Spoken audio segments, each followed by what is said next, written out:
За нийт багш нартай өнөөдрийн мэндийг хүргэе. Тэгэхээр 2018-аас 19 оны хичээлийн жилд боловсрол сурталчилгаа спорт яам, боловсролын хүрээлэнгээс бага дунд боловсролын сургалтын хөтөлбөрт бас нэлээдгүй сайжруулалтыг хийж, за энэ цаг хугацаанд бас энэ сайжруулалтыг бид нар таниулах сургалтанд хамраадлаа. Эхний асуултыг би бас нэг тогтох багшаас тавья гэж бодож байна. Яг энэ хөтөлбөрийн сайжруулалттай холбоотой та юу хэлэх вэ? За, энэ өнөөдөр 21-р зуунд дэлхийн нийтээрээ суралцагч төвтэй суралцгаа гэдгийг нэлээд чухалчилж байгаа тийм. Тэгэхээр бид нэр суралцагч төвтэй суралцгаа гэдгийг хөхөнд бол хүүхдийн ямар түвшинд хүрэх вэ гэдэг рүү илүү их анхаарч зорилттой хөтөлбөрийг боловсруулж байгаа. Хүүхд маань таны мэдхүй үед ямар түвшинд хүрсэн байх ёстой, нийгэмшгүй үед ямар одоо хөгжилд хүрсэн байх ёстой, бие бэлтгэрийн хөгжлийн үед ямар байх ёстой бэ гэдгийг илүү их анхаарч бүх төвшний сургалтын хөтөлбөрүүдэд энийг одоо хүүхдийн хөгжил гэдэг юм яаж цааш нь авч явах вэ гэдгийг илүү их онцолж анхаарч тусгасан байгаа. Тэгэхээр энийг одоо та бүхэн бас энэ сургалтынхаа явцад ер нь сургалтын хөтөлбөрт хэрхэн яд туссан байна вэ гэдэг талаас нь хэр ойлгосон бэ? Тэгэхээр одоо манай багш нар бол одоо хуучин 2013, 14, 15 гэдэг бид нар онуудад бага дунд ахлах гэдэг сургалтын хөтөлбөрүүдэд шинжилээд ингээд хэрэгжүүлж эхэлсэн.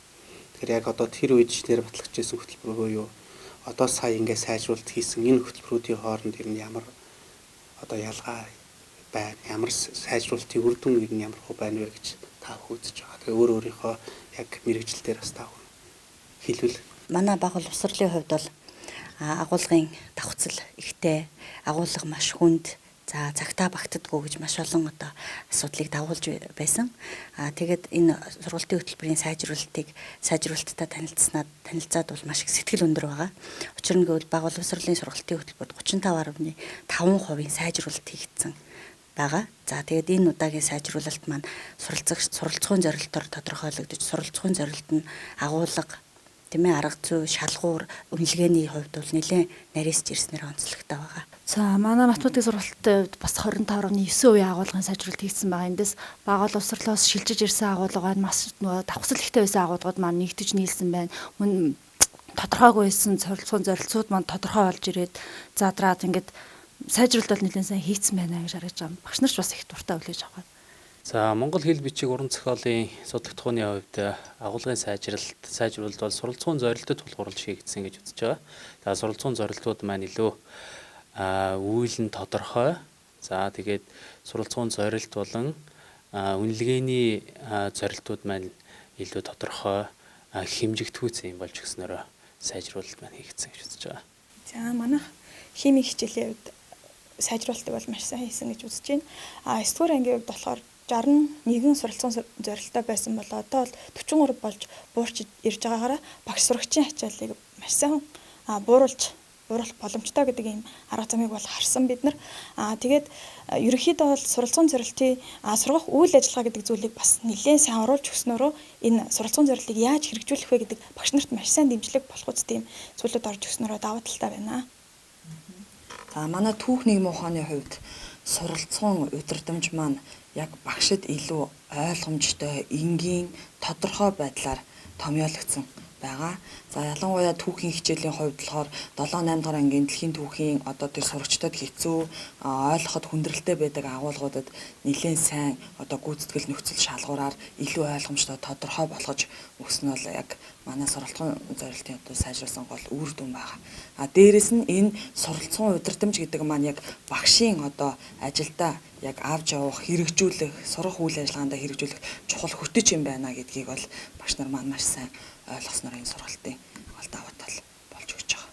Бага боловсролын хувьд олон хичээл ордог учраас хичээл хоорондын залгамж холбоо, анги хоорондын залгамж холбоо маш чухал байдаг.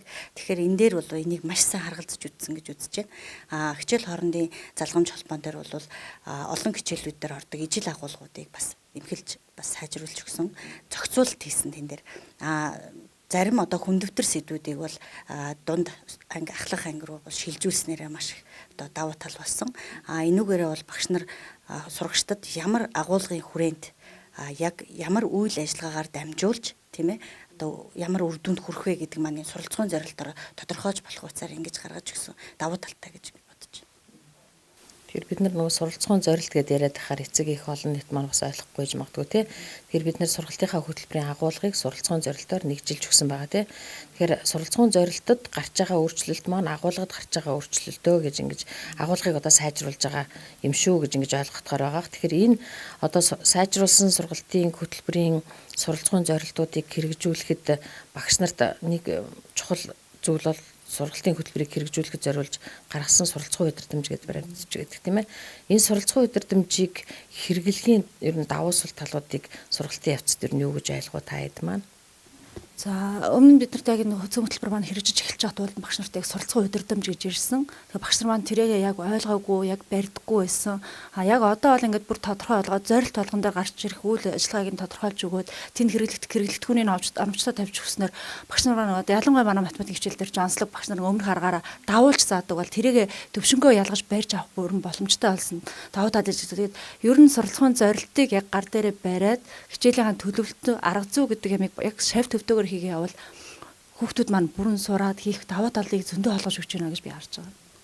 Энэ дээр би бас нэг тодорхой жишээ хэлжмээр санагдаад байна л да. Манай баг боловсролын хүн байгалыг хичээл бол нэлээд тодорхой болж ирсэн. Тэгээ энэ дээр жишээлбэл одоо сургууль орчмын палаан зургийг одоо зурж одоо дүрс тэмдгээр зурж зүг чигийг тодорхойлох гэж байна.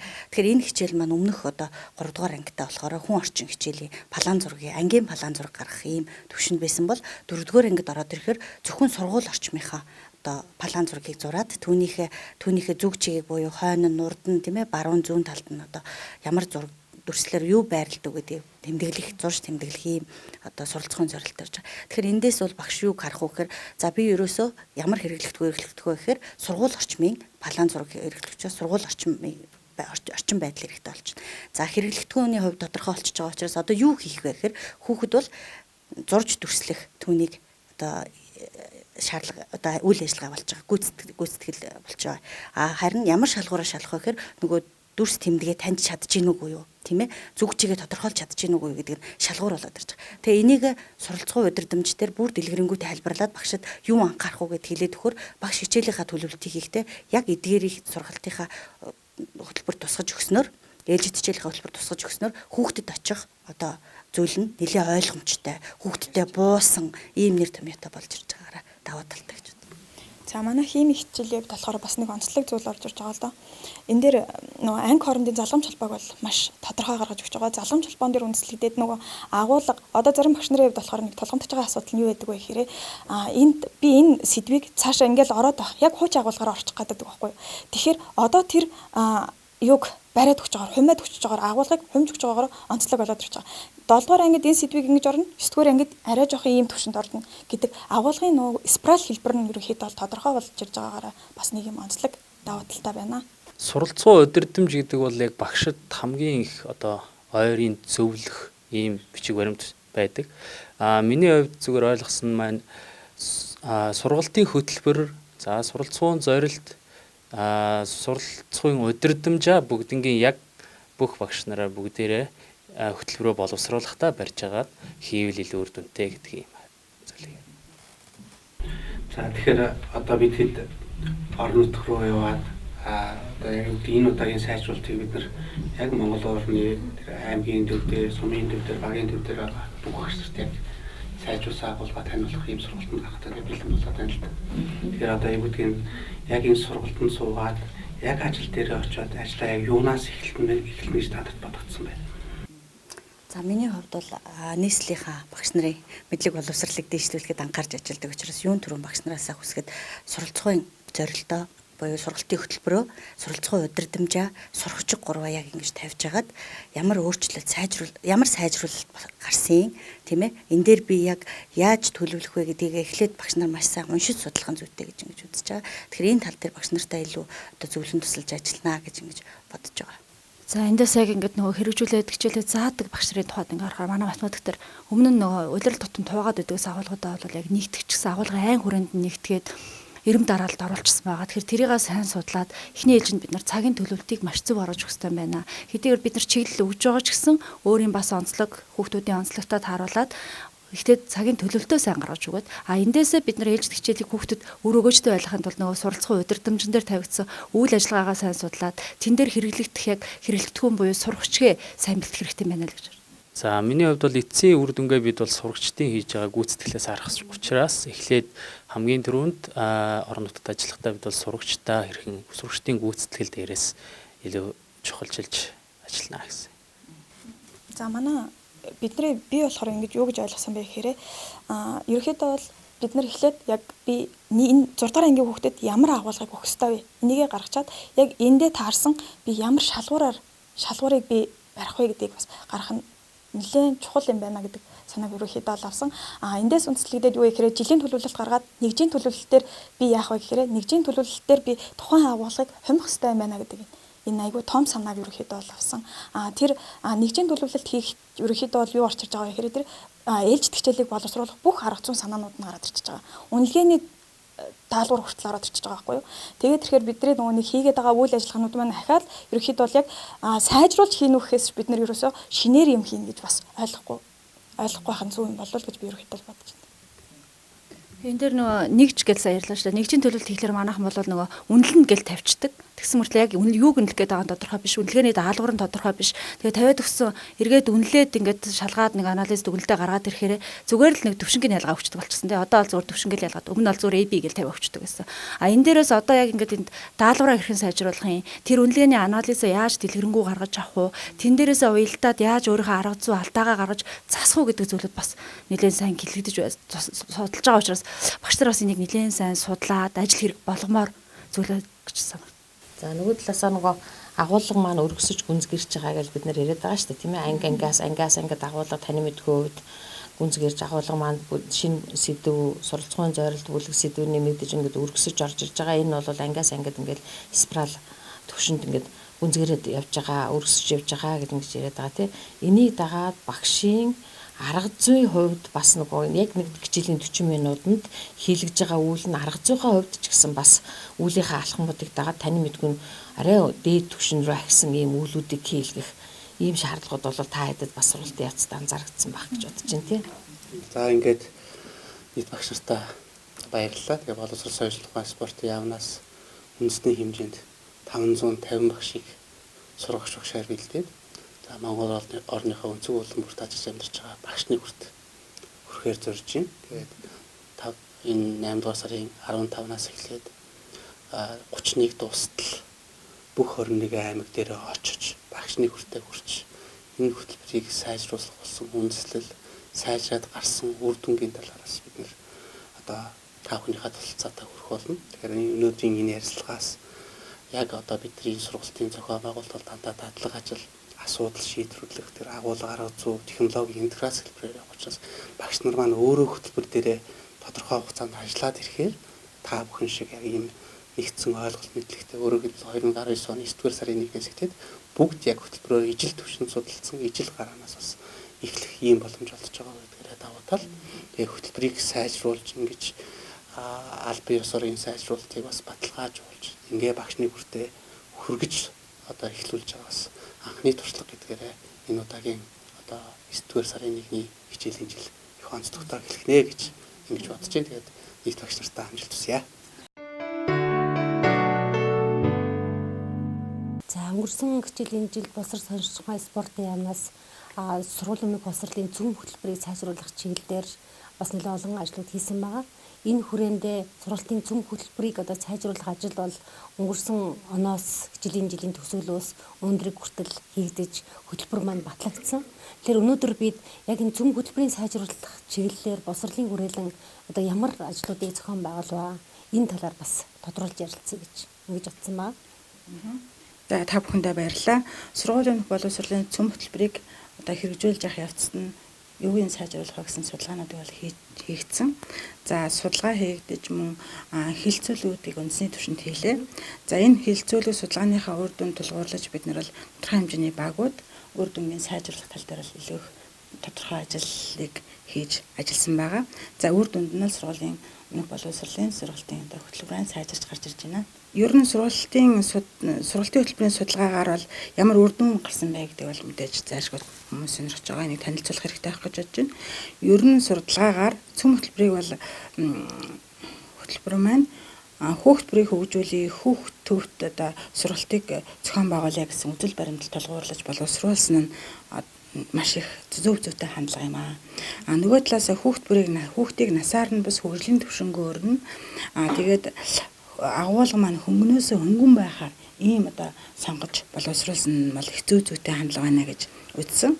За мөн дараагийн судалгаагаар бол ямар үр дүн гарсан бэ гэхээр агуулгын бол судалгаанд оролцогчдын 70 гаруй хувь нь агуулга бол хэрэгжих боломжтой байна. 20 гаруй хувь нь одоо тодорхой агуулгууд хүнд биш үү, энийг сайжруулж өгөөч гэсэн юм саналуудыг төвшүүлсэн байна. За бид нар багш нарынхаа үйл ажиллагаанд бол судалгааныхаа өстөл ажиглалтыг хийсэн. Нийтдээ 122 одоо багшийн үйл ажиллагаа ажиглалт үзэхэд энэ үйл ажиллагааны 80% нь багшийн үйл ажиллагааг голлоод байна. Тэгэхээр хүүхдийг хөгжүүлдэг, хүүхдүүд үйл ажиллагааг дэмждэг гэдэг энэ зарчим маань ангид орохороо жоохон хэрэгжих боломжгүй байгаа учраас энийг зайлшгүй сайжруулъя. За 71.4% судалгаанд оролцсон хүмүүс л хүүхд орчноосоо сонголт хийгээд өөрөөсөө маш нээлттэй байх ийм боломжийг багш нар бүрдүүлж өгч чадахгүй байна гэсэн ийм үр дүн гарсан юм байна. Тэгэхээр энэ дээр тулгуурлаад бид нэр тодорхой хэмжээний шийдлүүдийг хийлээ л дээ. Тухайлбал бид нар сургалтын сайжруулсан хөтөлбөр дээр зорилгын томьёоллоос эхэлж тэгээ зорилт зарчмуудыг ол нэлээд боловсронгуй сайжруулж өглөө. За жишээлбэл зорилгын томьёол дээр бол бие бэлдэр нийгэмшгүй танин мэдрэхийн хөгжлийг дэмжинэ гэсэн зүйлийг болгон оруулж гисэн. Тийм учраас энэ хөтөлбөр нь ямар онцлогтой хөтөлбөр болж байна вэ гэхээр хүүхдийн хөгжил төвд, хүүхдийн хөгжилтэй тулгуурласан хөтөлбөр болж одоо сайжирч гарч ирж байна. Нөгөө талаасаа энэ хөтөлбөрийн тэнцвэртэй байхыг илүү анхаарч үзэж байгаа. Юуны тэнцвэртэй байх вэ гэхээр хүүхдийг хөгжүүлэх гэж байгаа суралцгааны чиглэлүүд бол тодорхой хэмжээний уян хатан байхын зэрэг зайлшгүй тэнцвэртэй агуулгууд нь байж ах хэвээр. Нөгөө талаасаа хүүхдийн бодит амьдрал тулгуурлах зайлшгүй хэрэгцээ байна. Тэгээд энэ дээр хүүхдийн сонирхлыг дэмжиж өгье. Тэгвэл хүүхэд орчноосоо суралцсан тийм ээ. Дээрээс нь орчноосоо өөрөө юу хийх сонирхлоор тэр сонголт хийх үү гэдэг нь хэрэгжээд ирэх юм боломжийг нээж өгч байгаа гэж үзэж байгаа. За тэгэхээр боловсролын хүрээлэн маань хөтөлбөрийн хэрэгжилтийн судалгааг үндэсний түвшинд хийж яг хэрэгжилтийн явцад одоо баримтчгийн хүрээнд болон багшийн ангид хүүхдийн одоо яг энэ хөгжлийг ямар онцлог, ямар хүндрэлтэй зүйлүүд байна уу гэдгийг тодорхойлж гаргаж ирж энэ маань өөрөө хөтөлбөрийг одоо сайжруулах гол үндэслэл болж ингэж орж ирсэн байна. За үүний зэрэгцээ босор солилгын спортын яамнаас яг энэ хөтөлбөрийг хэрэгжүүлж байгаа багш нарыг аваад хөтөлбөрийн хэрэгжилтийн явцад ер нь ямар зүйл тулгамдаад байна уу гэдэг энэ байдлаар үндэсний хилцүүлгийг бас зохион байгуулсан байгаа тийм ээ. Тэгэхээр яг өнөөдрийн байдлаар бол энэ одоо цөм хөтөлбөрийн хэрэгжилтийн судалгаа болон үндэсний хилцүүлгийн үр дүнг үндэслээд сайдын тушаалаар сайжруулсан хөтөлбөр маань ингээд батлагдаад өнөөдөр яг үндэсний сургагч багшаа бэлтгэх үндэсний хэмжээнд 10,800 гаруй цэцэрлэгийн багш нартай хөтөлбөрийн одоо сайжруулсан энэ онцлог нөхцөл байдлын одоо хэрхэн хэрэгжүүлэх талаарх энэ бас сургалтуудыг хийх энэ бэлтгэлүүд бол хийдэ явж байна. Яг хөтөлбөрийн хөтөлбөртэй хамт зэрэгцээд багш нартаас зөвлөмж материалууд очиж байгаа хэрэг тийм ээ. Тэгэхээр багш нарт өгж байгаа энэ зөвлөмж материалууд маань юу илүү чиглэж байгаа гэхээр агуулгыг тодорхой болгож хэрэгжүүлэх чиглэж байгаа. Тухайлбал хөтөлбөрийн одоо суралцсан чиглэл бүрээр хүүхдийн хөгжлийг дэмжих үйлүүд байгаа гарч ирж байгаа. Тэр үйлүүдийг багш илүү их эзэмшээд хэрэгжүүлвэл одоо агуулга тодорхой байсан болон тодорхой болгож хэлбэрлж тэ багшны ачаалал багасах ийм боломж нэгдэж өгж байгаарай л даваа талтай. Багш нар ч энийг бас цаашдаа хэрэгжүүлнэ гэж найдаж байгаа. За баярлалаа. Тэгэхээр өнөөдрийн бидний бас энэ ярилцлаганд нийслэлийн цэцэрлэгийн яг энэ хөтөлбөрийг гардан хэрэгжүүлдэг цэцэрлэгийн арга зүйч болон багш нарын төлөвлөлд орж ирсэн байгаа. Тэгэхээр одоо яг энэ 5 өдрийн сургалтанд суулаа. Яг энэ сайжруулсан цөм хөтөлбөрийг одоо өмнөх хөтөлбөрөөс юугаар ялгаатай байна уу? Яг энэ талаар бол нэлээд нарийн одоо 5 өдөр бол сургалтаараа бол та бүхэн маа. Тэгэхээр таны бодлоор энэ сайжруулалтаас хамгийн гол онцлог одоо илүү энэ их сайжирсан байна, энэ их үр дүнтэй байна гэж хэлэхээр тийм зүйлүүд юу байна вэ? За баярлалаа. За өмнө нь бол сургуулийн өмнөх боловсролын сургалтын цөм хөтөлбөр хэрэгжид бол зан чанар харилцаа гэдэг тусдаа ингээд агуулгаар явдаг байсан бол энэ сайжруулсан хөтөлбөр дээр нийгэмшгүйгээд бүх суралцсан чиглэл дээрээ нөгөө малгай болгож авснараа бас илүү онцлог давуу талтай байна гэж харж байгаа. За дараагийн хоёр дахь зүйл нь болохоор үнэлгээнд дээр сургалтын цөм хөтөлбөр дээр өмнө нь бол чөлөөт ажиглалтын тэмдэглэл, хувийн хавтас, за тэгээд наривчлсан бүтээцтэй ажиглалт буюу 115 асуулга бүхий хуудсыг багш нар одоо хэрэгжүүлж хүүхдээ үнэлдэг байсан. Энэ нь болохоор ялангуяа нөгөө олон хүүхдээ анги дүргэлт ихтэй багш нарт маш их ачааллыг өгдөг, хүүхдээгээ ажиллах цаг нь багасдаг ч юм уу тийм байсан бол одоо сайжруулсан хөтөлбөрийн үнэлгээ маань ерөнхийдөө бол үр дүнгийн биш явцын үр дүнгийн гэж гарснараа бас онцлогтой байна. Тэгээд хөтөлбөрийн нөгөө чадвар суралцсан чиглэл бүрээрээ чадварыг одоо тодорхойлж гаргаж ирээд энийг нь 3 түвшингээр 45 асуулгаар үнэлж байгаа нь одоо багш нарт илүү төхөмтэй, ойлгомжтой одоо ачааллыг багасгаж хүүхдтэйгээ ажиллах цаг нь илүү одоо гарна л гэж харж байгаа. За миний хувьд болохоор багшаасаа нэг юм зүйлийг тодруулж асуумаар байна. Сайжруулсан сургалтын хөтөлбөрийг хэрэгжүүлэх сургалтанд та суулаа. Тэгээд ингэж сууснаар танд юу бодогдож байна? Тухайлбал багш нарт одоо ямар хүндрэл бэрхшээл гарах болоо? Сургуулийн өмнөх боловсролын сургалтын цөм хөтөлбөрийг бол сайжруулснараа багш бидний хувьд одоо маш их баяртай байгаа. Одоо удахгүй ингээд бид нар гар дараад ирнэ хаа гэж итгэж байгаа. За дараагийн нэг асуудал болохоор ерөөсөө бид нар ерөөсөө хүүхд ихтэй тэгээд ерөөс хүүхдтэйгээ ажиллах юм ямар цаг байдгүй. Ерөөсөө бичиг цаастаа зуралцараа дуустгаа гэж дандаа тийм судалгаа болгонд сургалт болгонд хэлдэг байсан. Энэ удаагийн хөтөлбөр болохоор агуулга нь бол ерөнхий бүгдийг ингээ агуулчлаж гаргаж өгөөд одоо энэ чадвар ингэж эзэн шүү шиггээд насаар нь гаргаж өгсөн нь их давуу талтай гэж бодож байна. За тэрээс гадна тэр 115 асуудлыг бол 2 удаа бид нар дүгндэг байсан жилд. Энийг болохоор цуглаад 45 асуулттай болгосон хэрнээ тэрийгээ бас хүүхдийнхаа төвшөнд нь гаргаж өгснээр бас давуу талтай. Тэрээс гадна энэ хөтөлбөр манай зөвлөмжтэй ингээ хүүхдийнхаа хийх жишг үйл гэж гаргаж бидний бол ачаалал нас жоохон багасаад одоо хүүхдтэйгээ ажиллах цаг нэгссэн болов уу гэж миний хувьд бодож байна. За баярлалаа. Тэгэхээр яг цөм хөтөлбөр хэрэгжүүлэх одоо яг хэрэгжилт маань 9 сарын 1-ээс эхэлнэ. Улсын хэмжээнд бид нар цөм хөтөлбөрөө хэрэгжүүлэх зөвлөмжтэйгөө бас энийг хэрэгжүүлэх одоо аймаг болгонд багш болгонд хүрсэн одоо сургалтуудтай ингэж бол одоо цөм хөтөлбөрийн маань сайжруулсан хөтөлбөрийн маань хэрэгжилт бол явах нь. Тэгэхээр аливаа хөтөлбөрийг сайжруулах бол нэг асуудал. Яг энэ хөтөлбөрийг хэрэгжүүлэгч одоо багшийн өөрийнх нь арга барил хандлага бол маш чухал юм аа гэдгийг бол төгсгөлд нь хэлхийг хүсэж байгаа. Үнэхээр энэ хөтөлбөрийг гардан хэрэгжүүлэгч багштай хамгийн дөрөнд хөтөлбөрөө бид сайн судлах хэрэгтэй байна. Хүүхдийнхаа нас сэтгүүн онцлог тохирсон одоо өөрийнхөө арга зүйг идэв одоо хөгжүүлэх ингэж чадах юм бол бид бүхэн энэ сургуулийн өмнөх боловсролын сайжруулсан цөм хөтөлбөрийн үр дүн бол хүүхэд бүртэнтэй үр дүнтэй гарч магадгүй одоо бидний гол зорилго болсон хүүхэд бүрийг сургуульд амжилттай бэлтгэхийн ажлын үндэс болох юм аа. Багш нар маань ч гэсэн хүүхдүүдтэй ажиллах цаг ихтэй нөгөө манай боловсролын яамнаас сайдаас бас яриад байгаа те багш нар маань цаасан илүү багасгачих юмсан хүүхдтэй ажиллах цагийг ихсгэж юмсан гэд энэ бүх зүйлүүд дээр эерэг үр дүнгууд харагдах байхаа гэж найдаж байна. Тэгээд бүгдэнд нь баярлалаа. Бас цөм хөтөлбөрийн хэрэгжилтэнд бусад багш нараа нэлээд манлайлж ажиллана гэж найдаж байгаа.